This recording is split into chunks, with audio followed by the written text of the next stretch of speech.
ಉಡಾಯಿಸೋ ಖಾರ ಬಣ್ಣ ರುಚಿಯನ್ನು ನೀಡುತ್ತದೆ. ಮೆಣಸಿನ ಪುಡಿ ಚಿಂದಿ ಉಡಾಯಿಸೋ ಖಾರ ಬಣ್ಣ ರುಚಿ. ಈ ನಿಮಗೆ ಅಪ್ಪಣೆ ಕೊಡೋದಿಲ್ಲ, ಬೇರೆ ಧರ್ಮವನ್ನಿಗೆ ನೀನು ಕೆಡು. ಅದಕ್ಕೆ ಆ ಧರ್ಮವನ್ನ ಲೀಡರನ್ನು ನೀನು ಬಾಯಿ ಬಂದಾಗೆ ಮಾತಾಡು. ಯಾವ ಧರ್ಮ ನಿಮಗೆ ಪರ್ಮಿಷನ್ ಕೊಡುತ್ತೆ, ಅಪ್ಪಣೆ ಕೊಡುತ್ತೆ? ಯಾವ ಧರ್ಮವನ್ನು ನಿಮಗೆ, ಚಾಹೆ ಇಸ್ಲಾಂ ಆಗಲಿ, ಹಿಂದೂ ಆಗಲಿ, ಚಾಹೆ ಈಸಾಯಿ ಧರ್ಮ ಆಗಲಿ, ಯಾವ ಧರ್ಮ ಆದರೂ ನಿಮಗೆ ಇದು ಪರ್ಮಿಷನ್ ಕೊಡೋದೇ ಇಲ್ಲ. ಆ ಧರ್ಮನೇ ಇಲ್ಲ. ಬೇರೆ ಧರ್ಮಕ್ಕೆ ಕೆಡವುದು ನಿಮಗೆ ಪರ್ಮಿಷನ್ ಕೊಟ್ಟರೆ ಧರ್ಮನೇ ಇಲ್ಲ.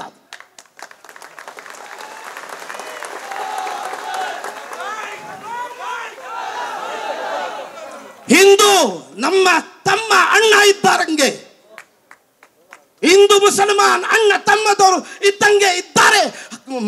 ನಮ್ಮ ಕರ್ನಾಟಕದಲ್ಲಿ ಇಂಥ ಗಂಧ ಜನಗಳು ಹುಟ್ಟಿ ನಮ್ಮ ಕರ್ನಾಟಕದ ವಾತಾವರಣಕ್ಕೆ ಕೆಡಿಸೋಕೆ ಇಷ್ಟಪಡ್ತಾ ಇದ್ದಾರೆ. ಅದು ಆಗಕ್ಕೆ ಸಾಧ್ಯವಿಲ್ಲ. ಹಿಂದೂ ಆಗಲಿ, ನಮ್ಮ ಅಣ್ಣ ತಮ್ಮ, ಈಸಾಯಿ ಆಗಲಿ, ಮುಸಲ್ಮಾನ್, ಸಿಖ್, ಈಸಾಯಿ ಯಾರು ಆಗಲಿ, ತಮ್ಮ ಧರ್ಮದನ್ನು ನಾವು ಕಾಪಾಡೋದು, ಬೇರೆ ಧರ್ಮದನ್ನು ನಾವು ಕೆಡೋದು, ಇದು ಯಾವ ಧರ್ಮ ನಮಗೆ ಹೇಳಿಕೊಡೋದಿಲ್ಲ. अपने धर्म पर मजबूती के साथ कायम रहो.